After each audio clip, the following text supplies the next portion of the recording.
നമസ്കാരം. Malabar golden diamonds ഞാൻ സ്ത്രീയിലേക്ക് എല്ലാവർക്കും സ്വാഗതം. എന്താണ് ഞാൻ സ്ത്രീ? സ്ത്രീകളുടെ കൂട്ടായ്മ, അവിടെ ഒരുപാട് നല്ല കാഴ്ചപ്പാടുകൾ, ഇതെല്ലാം കണ്ട് ആസ്വദിക്കാൻ ഞാനും നിങ്ങളും ഒരുപാട് നല്ല നല്ല കാര്യങ്ങൾ ഇവിടെ ഡിസ്കസ് ചെയ്യുന്നുണ്ട്. ഓരോ ദിവസവും നമുക്കൊരു പുതിയ അറിവാണ്. അപ്പോൾ ഇനി ഞാൻ ഒട്ടും സമയം വൈകിക്കുന്നില്ല, ഞാൻ നേരെ പരിപാടിയിലേക്ക് കിടക്കുകയാണ്. ആദ്യമായി ജഡ്ജസിനെ പരിചയപ്പെടുത്താം. ശ്രീമതി KR മീര, പ്രസിദ്ധ സാഹിത്യകാരി. Shri Binoy Viswam, advocate Vamanakumar sir. ഇനി എൻ്റെ 3 contestants, my good friends. Saritha, കാലിക്കറ്റിൽ നിന്ന്. Jiji, again from Calicut. Ragi from Wayanad. Malabar golden diamonds ഞാൻ സ്ത്രീയുടെ ആദ്യത്തെ സെഗ്മെൻറ്റ് ഇവിടെ തുടങ്ങുകയാണ്. ആദ്യത്തെ സെഗ്മെൻറ്റാണ് നായിക. ജിജി, ആരെയാണ് ജിജി നായികയായിട്ട് കൊണ്ടുവരാൻ പോകുന്നത്? ആദിവാസി ഗോത്ര മഹാസഭാ നേതാവും കേരളത്തിലെ ആദിവാസി സമരത്തിന് ഒരു പുതിയ മുഖം നൽകിയ CK ജാനു ആണ് എൻ്റെ നായിക. Very good choice. അപ്പോൾ നമ്മുടെ ജിജിയുടെ നായികയെ നമുക്ക് പരിചയപ്പെടാം. ഇപ്പോൾ സെഗ്മെൻറ്റ് നായിക.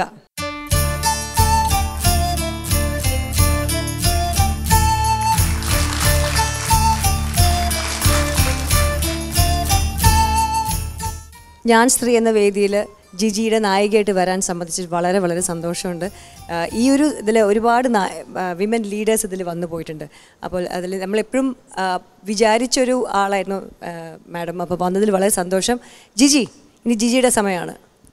ജനകീയ സമരങ്ങളിൽ ഒരു ചരിത്രം സൃഷ്ടിച്ച സമരമായിരുന്നു മുത്തങ്ങ സമരം.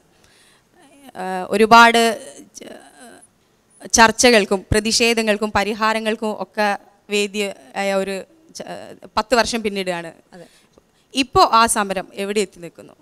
കേരളത്തിലെ ഭൂരഹിതരായ ആദിവാസി കുടുംബങ്ങൾക്ക് ജനിച്ച മണ്ണിൽ മരിക്കുന്നിടം വരെ ജീവിക്കുവാനും മരിച്ചു കഴിഞ്ഞാൽ അടക്കം ചെയ്യാനും പാരമ്പര്യമായിട്ട് ആ തലമുറകൾ അവിടെ ജീവിച്ചു പോകാനും വേണ്ടിയിട്ടുള്ള തികച്ചും ജനാധിപത്യവും മൗലികവുമായിട്ടുള്ള ഒരു അവകാശമായിരുന്നു മണ്ണിൽ ജീവിക്കാനുള്ള അവകാശം. ഈ മണ്ണിൽ ജീവിക്കാനുള്ള അവകാശത്തിന് വേണ്ടിയിട്ടാണ് ആദിവാസി ഗോത്ര മഹാസഭയുടെ നേതൃത്വത്തിൽ ഈ കഴിഞ്ഞ കാലങ്ങൾ വളരെ ശക്തമായിട്ടുള്ള സമരങ്ങൾ ഉണ്ടായിട്ടുണ്ട്.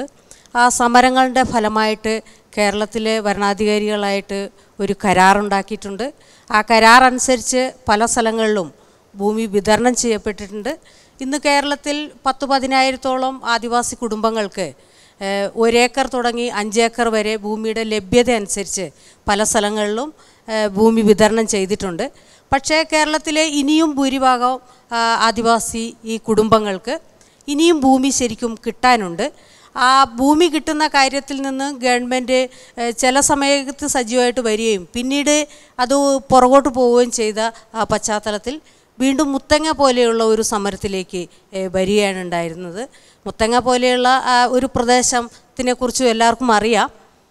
ആ പ്രദേശം അവിടെ 48 ദിവസത്തോളം നീണ്ടുനിന്ന ഒരു കുടിൽക്കെട്ടൽ സമരമാണ് ശരിക്കും നടന്നിരുന്നത്. 700-ഓളം കുടുംബങ്ങളാണ് അവിടെ ഉണ്ടായിരുന്നത്. ശരിക്കും 30,000-ൽ പരം അംഗസംഖ്യകൾ തന്നെ ആ സമരത്തിനകത്ത് പങ്കെടുത്തിരുന്നു. അപ്പോൾ ആ പ്രദേശം അന്ന് വളരെ ശക്തമായിട്ട് എവിഷൻ കുടിയിറക്ക് പോലെയുള്ള ഇതിലേക്ക് വരുന്നത് അത് വന്യമൃഗ സങ്കേതമായിരുന്നു, റിസർവ് ഫോറസ്റ്റ് ആയിരുന്നു, ആ പ്രദേശം വൈൽഡ് ലൈഫ് സാങ്ച്വറിയിൽ ഉൾപ്പെട്ടതായിരുന്നു എന്നൊക്കെ പറഞ്ഞിട്ടുള്ള ഒരു അറസ്റ്റായിരുന്നു ശരിക്കും അവിടെ നടന്നിരുന്നത്. പക്ഷേ ഇപ്പോൾ ഈ 10 വർഷം പിന്നിട്ടപ്പോൾ 10 വർഷം പിന്നിട്ട സമയത്ത് ഇപ്പോൾ നമുക്ക് മനസ്സിലാവുന്നത്, ഇപ്പോൾ ഞങ്ങൾ ഒരു 700-ഓളം ആളുകളുടെ പേരിൽ കേസെടുത്തിട്ടുണ്ടായിരുന്നു. ഇപ്പോൾ 10 വർഷം പിന്നിടുമ്പോൾ ആ പ്രദേശം വൈൽഡ് ലൈഫ് സാങ്ച്വറിയോ വന്യമൃഗ സങ്കേതമോ റിസർവ് ഫോറസ്റ്റോ ആയിരുന്നില്ല എന്നാണ് കോടതിയിൽ ഗവൺമെൻറ് റെക്കോർഡ് സമർപ്പിച്ചത്. അത് ആ ഭൂമി 1914-ൽ ആ പ്രദേശത്ത് താമസിച്ചിരുന്ന പണിയ സമുദായത്തിലെയും കാട്ടുനായ്ക്ക സമുദായത്തിലെ ആളുകൾക്ക് പാരമ്പര്യമായിട്ട് താമസിക്കാൻ അതിനകത്ത് അവകാശമുണ്ടെന്ന് 1914 ബ്രിട്ടീഷ് ഗവൺമെൻറ്റിൻ്റെ ഒരു ജിയോ ഉണ്ട്. ബ്രിട്ടീഷ് ഗവൺമെൻറ്റിൽ ഈ ജിയോ പറയുകയും അതുകൂടാതെ 1974 ഈ ഭൂമി ബെസ്റ്റിംഗ് ആൻഡ് അസൈൻമെൻറ്റ് ആക്ടിനകത്തേക്ക് ഉൾപ്പെടുത്തി ബെസ്റ്റഡ് ഫോറസ്റ്റായിട്ട് ഡിക്ലറേഷൻ നടക്കുന്നുണ്ട്. മാധവ് മേനൻ കമ്മീഷൻ്റെ ഒരു ഡിക്ലറേഷനാണ് നടക്കുന്നത്. അത് നടക്കുമ്പോഴും അതിനകത്ത് 50% ഭൂമി ഭൂരഹിതരായിട്ടുള്ള ആദിവാസി കുടുംബങ്ങൾക്ക് കൊടുക്കണമെന്ന് പറഞ്ഞിട്ടുണ്ട്. ഒരു കുടുംബത്തിന് 5 ഏക്കർ വെച്ച് അതിൽ കൊടുക്കണമെന്നും പറയുന്നുണ്ട്. അങ്ങനെ പറയുന്ന പ്രദേശം ആ മുത്തങ്ങ പ്രദേശത്തിൽ 12,000 ഏക്കർ ഭൂമിയാണ് ശരിക്കും ഉള്ളത്. അതുകൊണ്ട് ഈ 10 വർഷത്തിന് ശേഷം ഞങ്ങൾ നടത്തിയ കേസിനകത്ത് ഈ ജിയോ എല്ലാം കൊണ്ടുവരികയും ഗവൺമെൻറ്റിൻ്റെ ഫോറസ്റ്റിൻ്റെ പേപ്പർ കോടതിയിൽ കൊണ്ടുവരണം നമ്മൾ ആവശ്യപ്പെട്ടപ്പോൾ ഗവൺമെൻറ് കൊണ്ടുവന്ന പേപ്പർ എന്താണെന്ന് ചോദിച്ചാൽ ബെർളയ്ക്ക് യൂക്കാലി പ്ലാന്റ് ചെയ്യാൻ പാട്ടത്തിന് കൊടുത്ത പാട്ടഭൂമിയായിരുന്നു അത് എന്നുള്ള റെക്കോർഡായിരുന്നു കോടതിയിൽ ഹാജരാക്കിയത്.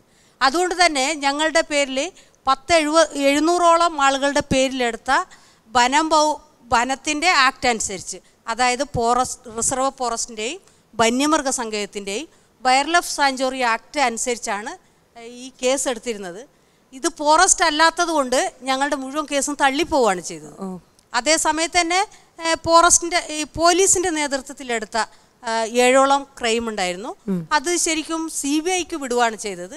ഇപ്പോഴും ആ കേസ് കൊച്ചിയിൽ ശരിക്കും നടക്കുന്നുണ്ട്. അതിൻ്റെ വിചാരണയാണ് ഇപ്പോൾ നടന്നുകൊണ്ടിരിക്കുന്നത്. ഭൂമി മാത്രമല്ല ആദിവാസികളുടെ പ്രശ്നം, വിദ്യാഭ്യാസം, മറ്റ് സാമൂഹിക പ്രശ്നങ്ങൾ, ഇതൊക്കെ ഒരു അടിച്ചമർത്തപ്പെടുന്ന വിഭാഗമായിട്ടാണ് ആദിവാസികൾ. ഈ ആദിവാസി ഗോത്ര മഹാസഭ അതിന് വേണ്ടിയിട്ട് എന്തൊക്കെയാണ് ചെയ്യുന്നത്? ആദിവാസി ഗോത്ര മഹാസഭ ഒരു മനുഷ്യൻ പ്രകൃതിയിൽ പിറവിയെടുത്താൽ ആ മനുഷ്യന് ആദ്യമായിട്ട് വേണ്ടത് ഭക്ഷണം, വസ്ത്രം, പാർപ്പിടം. അപ്പോൾ ഇത് അടിസ്ഥാന സൗകര്യമാണ് ശരിക്കും ആദിവാസികൾക്ക് ഇല്ലാതെ പോയത്. ഈ അടിസ്ഥാന സൗകര്യം ആദിവാസികൾക്ക് ഇല്ലാതെ പോയതുകൊണ്ട് ഈ അടിസ്ഥാന സൗകര്യം നേടിയെടുത്തുകൊണ്ടേ വിദ്യാഭ്യാസവും മറ്റു വികസനവും സാമൂഹ്യ പങ്കാളിത്തവും ഇതിലേക്കൊക്കെ ആദിവാസികൾക്ക് കടന്നു വരാൻ പറ്റുള്ളൂ. അപ്പോൾ അത് വരണമെങ്കിൽ ആദിവാസികൾക്ക് അടിസ്ഥാനപരമായിട്ടുള്ള നിലനിൽപ്പ് അത് ഭൂമിയാണ്. ശരിക്കും ആദിവാസികൾ ശരിക്കും ഭൂമിയെ കാണുന്നത് അതൊരു വിൽപ്പന ചരക്ക്, കൂടുതൽ സമ്പത്തുണ്ടാക്കുന്ന ഒരു നാണയം അല്ലെങ്കിൽ വിദേശ നാണയം, ആ രീതിയിലേക്കല്ല ശരിക്കും അതിനെ കാണുന്നത്. ഭൂമി എന്ന് പറയുന്നത് മനുഷ്യർക്ക് ഇപ്പോഴുള്ള തലമുറയ്ക്ക് ഇപ്പോഴതിൽ ജീവിക്കുകയും അത് കഴിഞ്ഞ് നമ്മളുടെ കാലം കഴിയുമ്പോൾ അടുത്ത തലമുറയ്ക്ക് കൈമാറാനുള്ളതാണ്. ഭൂമി ആരുടെയും സ്വന്തമല്ല. ശരിക്കും ഈ നമ്മൾ പിറക്കുന്ന അന്ന് തൊട്ട് ഈ ഭൂമിയിൽ നമ്മൾ ജീവിക്കുകയും ആ ഭൂമിയുടെ ദാനമായിട്ട് ഭൂമി തരുന്ന വിഭവങ്ങളെടുത്ത് നമ്മൾക്ക് ഉപജീവനം കഴിയാനുള്ള അധികാരവും അവകാശം മാത്രമേ നമുക്ക് ഭൂമിയോടുള്ളൂ. അതുകൊണ്ട് തന്നെ ആദിവാസികൾ ഒരിക്കലും ഭൂമി അവരുടേതായിട്ട് പട്ടയ ഉണ്ടാക്കുന്ന ആ രീതിയൊന്നും പാരമ്പര്യമായിട്ടേ ആദിവാസികളുടെ ഇടയിൽ ഉണ്ടായിരുന്നില്ല. അതുകൊണ്ട് തന്നെ ആ ഭൂമി ഞങ്ങളതാക്കി ഓരോ വ്യക്തികളുടെയും സ്വന്തമാക്കണം എന്നുള്ള ഒരു ആശയവും ആദിവാസികൾക്ക് ഉണ്ടായിരുന്നില്ല. പക്ഷേ ഇപ്പോഴേ ഈ ആധുനിക കാലഘട്ടത്തിൽ ഇത് ശരിക്കും സ്വന്തമായിട്ട് വേണ്ട ഒരു അവസ്ഥ ശരിക്കും ഈ സാമൂഹ്യ വ്യവസ്ഥയിലൂടെ വരികയാണ് ചെയ്തത്. ഇപ്പോൾ സ്വന്തമായിട്ട് ഭൂമിയില്ല, ഇല്ലെങ്കിൽ നമ്മളൊരു പൊതുസ്വത്തായിട്ട് ഇതൊക്കെ വെക്കുമ്പോൾ അതൊക്കെ ഗവൺമെൻറ് തന്നെ പിടിച്ചെടുക്കുന്ന ഒരു അവസ്ഥയിലേക്കാണ് ശരിക്കും ഇന്നത്തെ ഒരു അവസ്ഥ ശരിക്കും വന്നുകൊണ്ടിരിക്കുന്നത്. അങ്ങനെ ഗവൺമെൻറ് ഇന്നത്തെ ഒരു അവസ്ഥയിൽ ഇത് വരുമ്പോൾ നമ്മളും ശരിക്കും നമ്മളുടെയൊക്കെ പേരിൽ പട്ടയം അടക്കമുള്ള ഭൂമി ഉണ്ടാവേണ്ടത് ഈ പ്രകൃതിയിൽ ജനിച്ചുപോയി എന്നുള്ളതുകൊണ്ട് നമുക്കും അതൊക്കെ ബാധകമാവുന്ന ഒരു സ്ഥിതി വരുമ്പോൾ അതുകൊണ്ടാണ് ആദിവാസികൾ സ്വന്തമായിട്ട് താമസിക്കാനുള്ള ഭൂമി വേണം എന്നാവശ്യപ്പെടുന്ന ഒരു തലത്തിലേക്ക് ശരിക്കും ഇപ്പോൾ വന്നുകൊണ്ടിരിക്കുന്നത്. ഭൂമിക്ക് വേണ്ടിയുള്ള കാര്യത്തിൽ ഒരിടപെടലും നടത്താതെ അഭിഭാഗിതരെ അമ്മമാരുടെ പ്രശ്നത്തിനകത്ത് അന്വേഷണം നടത്തി കേസെടുക്കുകയോ ഒന്നും ചെയ്യാതെ 1001 രൂപയും ഒരു പ്രശസ്തി പത്രവും ഒരു റോസപ്പൂവും തന്നാൽ ആദിവാസികളുടെ അരമിനിറ്റ് നേരത്തെ പ്രശ്നങ്ങൾക്ക് പരിഹാരമാവില്ല എന്നുള്ള ഉത്തമ വിശ്വാസത്തിൻ്റെ അടിസ്ഥാനത്തിലാണ് ഞാൻ ആ അവാർഡ് ഗവൺമെൻറ്റിന് തന്നെ തിരിച്ചു കൊടുത്തത്.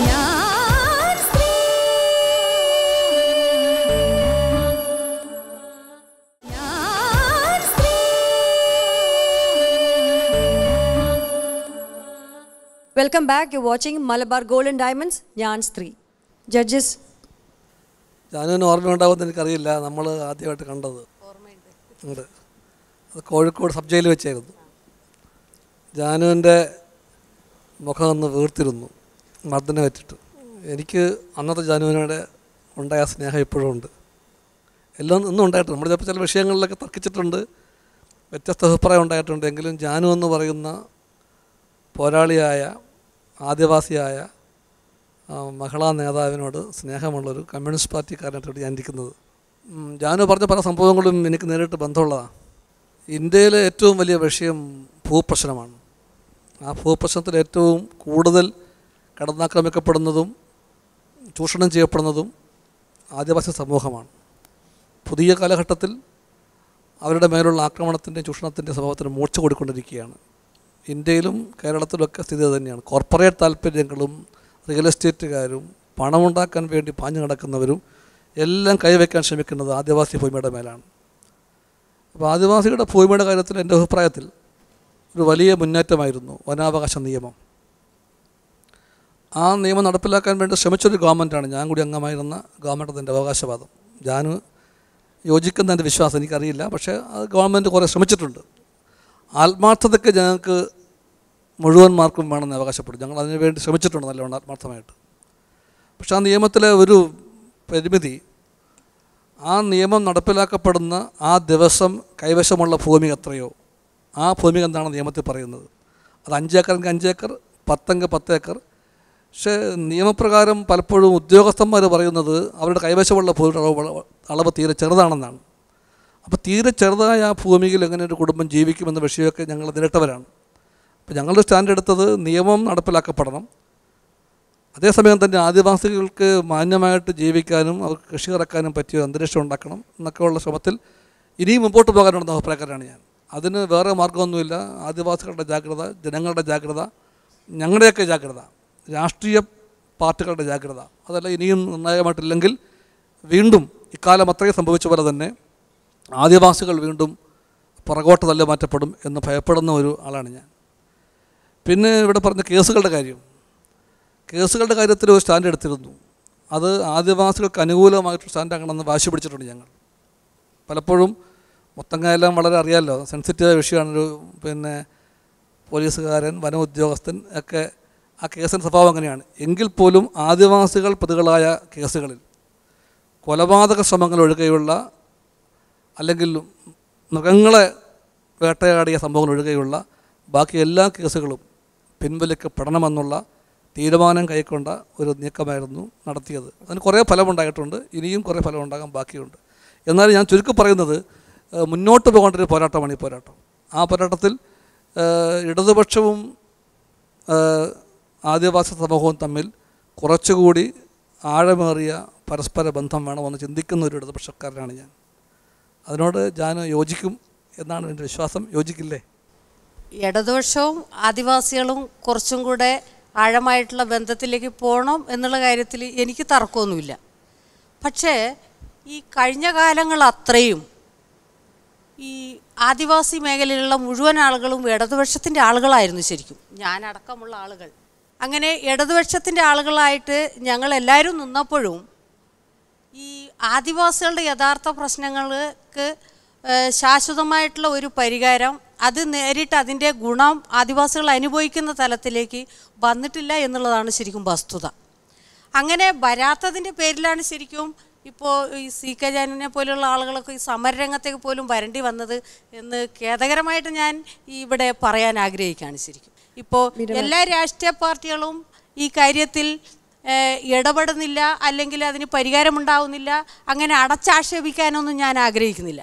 ഇപ്പോൾ പലതരത്തിലുള്ള ചെറിയ ചെറിയ ശ്രമങ്ങൾ നടന്നിട്ടുണ്ടാവും, അത് പ്രാവർത്തികമാക്കാതെ പരാജയപ്പെട്ടിട്ടുണ്ടാവാം. അതാണ് ശരിക്കും കേരളം. ഓക്കെ, മീര മാഡം, എനിക്ക് ജിജിയോടാണ് ചോദിക്കാനുള്ളത്. കേരളത്തിലെ ആദിവാസികളുടെ അവസ്ഥയെപ്പറ്റി ജിജി എന്താണ് മനസ്സിലാക്കിയിരിക്കുന്നത്? കേരളത്തിലെ ആദിവാസികൾ വിദ്യാഭ്യാസത്തിൻ്റെ കാര്യത്തിലാണെങ്കിലും മറ്റ് സാമൂഹിക പ്രശ്നങ്ങൾ, അതായത് ഇപ്പോൾ അവിവാഹിതരായ അമ്മമാരുടെ എണ്ണം വരെ ആദിവാസികളുടെ ഇടയിൽ കൂടി വരുന്നൊരു കാലമാണ് ഇപ്പോൾ. അപ്പോൾ ഈ ആദിവാസി ഗോത്ര മഹാസഭ എന്ന് പറഞ്ഞ മാഡത്തിൻ്റെ ഈ ഒരു അവർ ഇതിനു വേണ്ടി ഏത് രീതിയിലാണ് പ്രവർത്തിക്കുന്നതെന്ന്, കാരണം അതിനുവേണ്ടി പ്രവർത്തിക്കുന്നുണ്ടോ എന്നറിയാൻ വേണ്ടിയിട്ടായിരുന്നു ഞാൻ ആ ക്വസ്റ്റ്യൻ ചോദിച്ചിട്ടുണ്ടായിരുന്നത്. ശരിക്കും പറഞ്ഞാൽ സമൂഹത്തിൽ ആദിവാസികളെ ഒരു മാറ്റി നിർത്തപ്പെടുന്ന ഒരു രീതി തന്നെയാണ് നമുക്ക് കാണാൻ പറ്റുന്നത് ഇപ്പോൾ. എനിക്ക് ശ്രീമതി ജാനുവിനോട് ചോദിക്കാനുള്ളത്, നമ്മുടെ ഗവൺമെൻറ് സ്വാതന്ത്ര്യത്തിന് ശേഷം ഓരോ വികസന പദ്ധതിയുടെ ഭാഗമായും കോടിക്കണക്കിന് രൂപ ആദിവാസി ക്ഷേമത്തിന് വേണ്ടിയും അവരുടെ പ്രവർത്തനങ്ങൾക്ക് വേണ്ടിയും ചെലവഴിച്ചിട്ടുണ്ട്. പക്ഷേ ഇപ്പോഴും ഏറ്റവും പിന്നോക്കം നിൽക്കുന്ന വിഭാഗമായി കേരളത്തിലെ ആദിവാസികൾ തുടരുന്നു. എന്തായിരിക്കാം എന്നുവെച്ചാൽ ഇത് അനുഭവിക്കുന്ന ഒരു വിഭാഗം എന്നല്ല, നമുക്ക് പുറത്തുനിന്ന് കാണുന്നവർക്ക് അതൊരിക്കലും അതെന്തുകൊണ്ടെന്ന് പറയാൻ പറ്റില്ല. സ്വന്തം അനുഭവത്തിൽ നിന്ന് ഇതെങ്ങനെയാണിത് ഈ രണ്ടറ്റവും കൂട്ടിമുട്ടാതെ പോകുന്നത്? അത് ഈ വളരെ കൃത്യമായിട്ട് പറയുവാണെങ്കിൽ ഇപ്പോൾ ഈ ആദിവാസികൾക്ക് വേണ്ടി ക്ഷേമ പദ്ധതികൾക്ക് വേണ്ടി ഒരു പ്രൊജക്റ്റ് ഉണ്ടാക്കി അതിനിത്ര ഫണ്ട് വകയിരുത്തി എന്നൊക്കെ ഇങ്ങനെ ഈ ടി വിയിലും റേഡിയോയിലും ഈ ദൃശ്യമാധ്യമങ്ങളിലൊക്കെ വാർത്ത വരുന്നതിലപ്പുറത്തേക്ക് ഈ ആളുകളുടെ അടുത്തേക്ക് ഇത് വരുന്നില്ല എന്നുള്ളതാണ് വസ്തുത. ഭരണാധികാരികളുടെ ഭാഗത്തുള്ള ഒരു വലിയ വീഴ്ച എന്ന് പറയുന്നത് ഒരു മോണിറ്ററിംഗ് കമ്മിറ്റി ഇതിനുണ്ടാക്കി ഇത് കൃത്യമായിട്ട് ഇവരുടെ ഇടത്തേക്ക് എത്തുന്നുണ്ടോ എന്നുള്ളൊരു സംവിധാനം ഗവൺമെൻറ് ചെയ്യുന്നില്ല എന്നുള്ളതാണ്. അതുകൊണ്ട് തന്നെ ഇടത്തട്ടിൽ ഇത് വരുമ്പോൾ ആദിവാസികളുടെ അടുത്തേക്ക് വരുന്നത് അത് തൊട്ടപ്പുറത്തുനിന്ന് മാറിപ്പോകുന്ന ഒരു അവസ്ഥയാണുള്ളത്. ഇത് ഞങ്ങളുടെ അവകാശമാണ്, ഇത് എവിടെ, ആ പണം എവിടെ എന്ന് ചോദിക്കാനുള്ള ഒരു ചങ്കൂറ്റം അല്ലെങ്കിൽ അതിനുള്ളൊരു ശക്തി എന്തുകൊണ്ടാണ് ആദിവാസികൾക്കും മറ്റ് ദളിത് വിഭാഗങ്ങൾക്കും ഇല്ലാതെ പോകുന്നത്? അങ്ങനെയുള്ളൊരു ബാക്കി എല്ലാത്തിനും സമരം ചെയ്യുമ്പോഴും ഈ കാര്യം ചോദിച്ചു വാങ്ങാൻ കഴിയാതെ പോകുന്നുണ്ടോ? ഉണ്ടെങ്കിൽ അതെന്തുകൊണ്ടാണ്? ഇല്ല, അത് ചോദിച്ചു വാങ്ങാൻ കഴിയാതെ പോകുന്നില്ല. ശരിക്കും ആദിവാസികൾ അവരുടെ അവകാശങ്ങളെക്കുറിച്ച് വളരെ ശക്തമായിട്ടുള്ള സമരത്തിലൂടെ വേണ്ടപ്പെട്ട അധികാരികളെ ശ്രദ്ധയിലെത്തിക്കാൻ വേണ്ടിയിട്ടുള്ള വളരെ കഠിനമായിട്ടുള്ള ശ്രമങ്ങൾ നടത്തുന്നുണ്ട്. പക്ഷേ ആദിവാസികളുടെ ഇടയിലുള്ള ഒരു പ്രശ്നം എന്താണെന്ന് ചോദിച്ചാൽ ഇവരൊക്കെ ഈ 4 സെൻറ്റിലും 2 സെൻറ്റിലും കോളനികളായിട്ട് താമസിക്കുന്നതുകൊണ്ട് നിത്യം കൂലിപ്പണിയെടുത്ത് ഉപജീവനം കഴിയേണ്ട ആളുകളായതുകൊണ്ട് എല്ലാ സമയത്തും സജീവമായി നിന്ന് ഇതിനെ ഈ സമരം ചെയ്ത് നേടിയെടുക്കാൻ ആളുകൾക്ക് പറ്റില്ല. 1-2 ദിവസം വരുമ്പോഴത്തേന് അവർ കുടുംബം പട്ടിണിയാവും.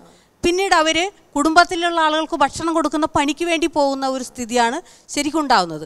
അതുകൊണ്ട് തന്നെ ഒരു മാസം 2 മാസക്കാല കർശനമായിട്ട് നീണ്ടുന്ന ഒരു സമരം നടത്തി അത് ഈ ആളുകളുടെ കയ്യിലേക്ക് എത്തിക്കാനുള്ള ഒരു ശ്രമം അവർക്ക് ചെയ്യാൻ പറ്റുന്നില്ല. ഇതാണ് ഇതിൻ്റെ ഒരു പോരായ്മ. ശരിക്കും ഭാവനൻ സാർ, ജിജിയോട് ഒരു ലളിതമായ ചോദ്യം. CK ജാനു എന്ന് പറയുന്ന ആദിവാസി ഗോത്രമഹാസഭയുടെ നായികയെ കേരളത്തിലെ മറ്റ് വുമൺ ലീഡർമാരിൽ നിന്നും തികച്ചും വ്യത്യസ്തമാക്കുന്ന ക്വാളിറ്റി എന്താണ്? എനിക്ക് തോന്നുന്നത് പുരുഷന്മാരാണ് സാധാരണ സംഘടന ഏതെങ്കിലും ഒരു ഈ ആദിവാസി ഗോത്ര മഹാസഭ പോലെയുള്ള ഓരോ സംഘടനകൾ ഉണ്ടാക്കാൻ കൂടുതലും പുരുഷന്മാരാണ് മുന്നോട്ടിറങ്ങുന്നത്.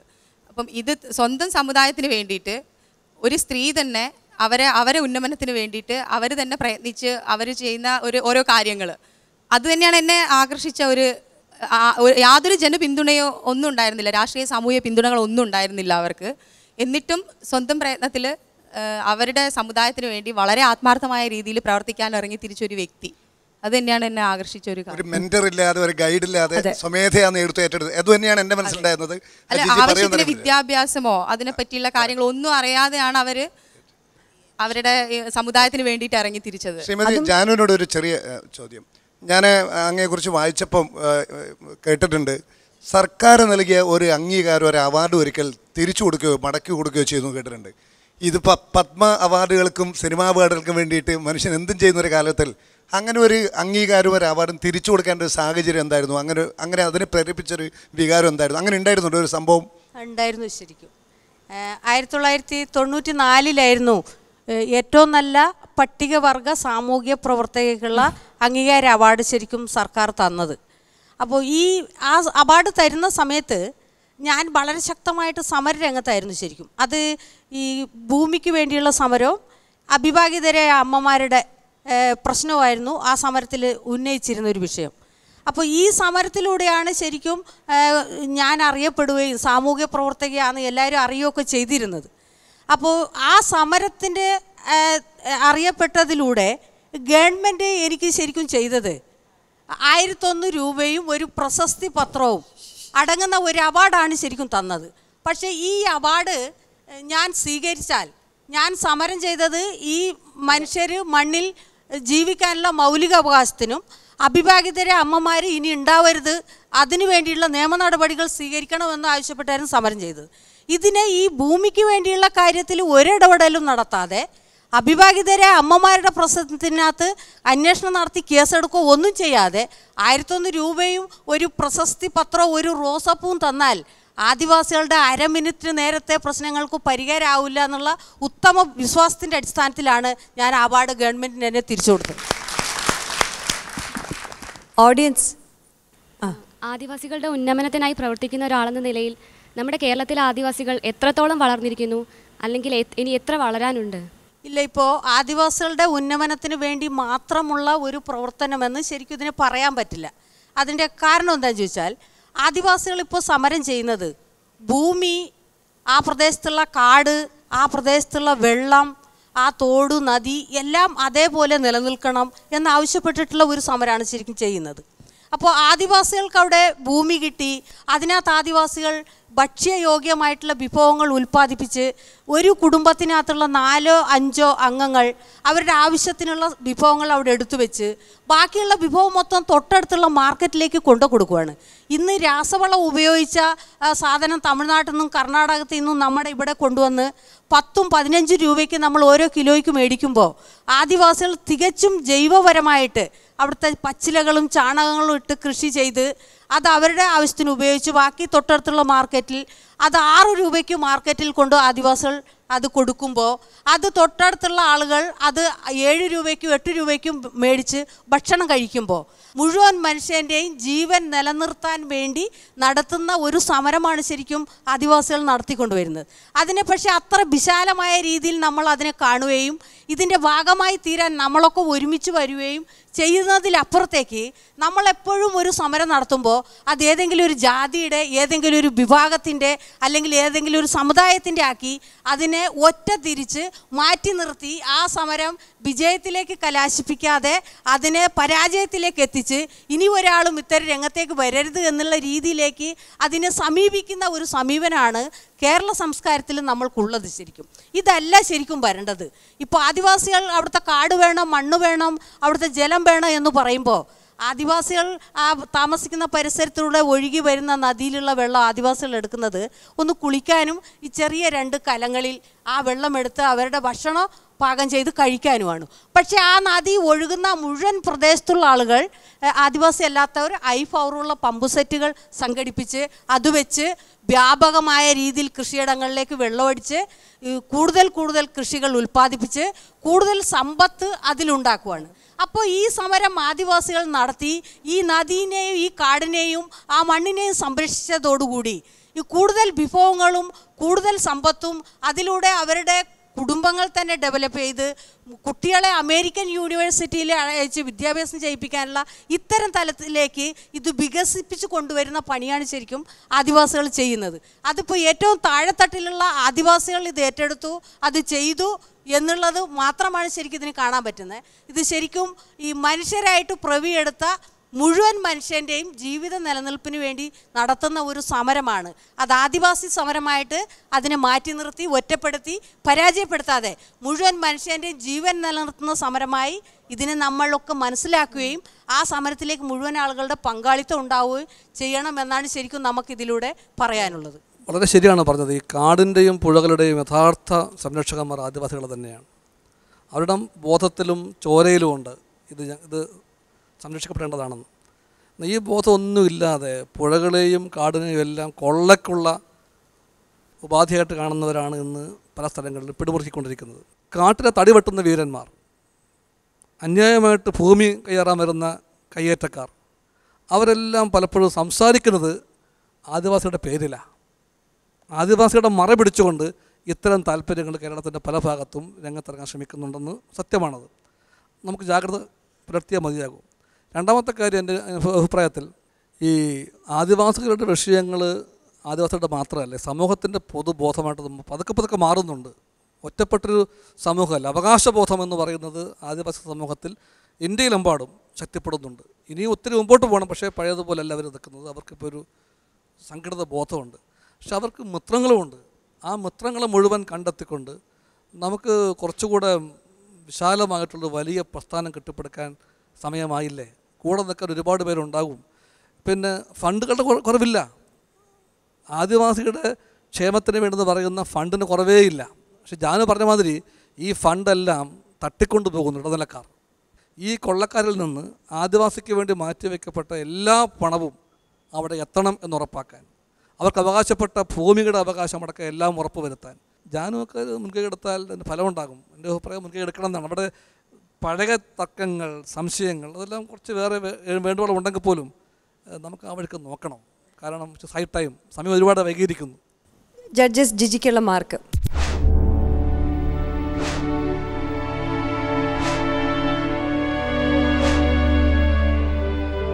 8 മാർക്കാണ് ജഡ്ജസ് തരുന്നത്.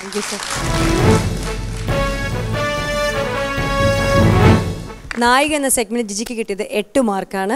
ശ്രീമതി സി കെ ജാനു ഇവിടെ വന്നതിലും ഞങ്ങളുടെ ഇത്രയും നന്നായി സംസാരിച്ചതിലും വളരെ വളരെ സന്തോഷം.